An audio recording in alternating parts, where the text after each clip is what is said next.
Bonjour, je suis Delphine Pouponneau, directrice diversité et inclusion pour le groupe Orange. Orange est engagé depuis de nombreuses années pour l'inclusion des personnes LGBT.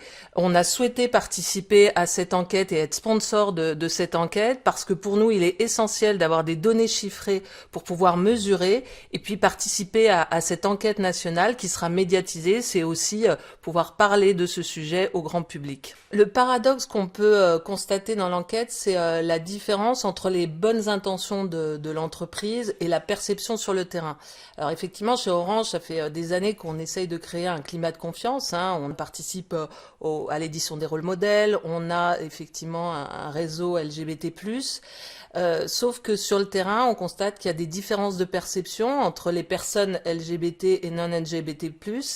Et notamment, on peut constater que 55% des personnes LGBT considèrent avoir entendu des propos LGBT-phobes dans leur entreprise, contre 34% des personnes non LGBT. Donc on voit bien qu'il y a encore du travail à faire et probablement libérer la parole pour effectivement mettre en visibilité ces différences de perception. Un des leviers principaux relevés dans l'enquête, c'est le climat de confiance dans l'entreprise pour permettre aux personnes LGBT+ de se rendre visibles.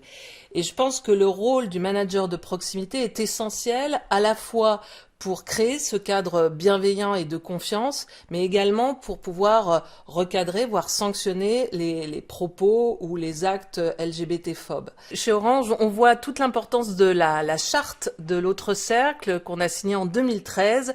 On voit aujourd'hui que ça a été un levier majeur pour permettre aux personnes de se rendre visibles, puisque 67% des salariés sont maintenant visibles de leurs collègues, contre 51% au niveau national.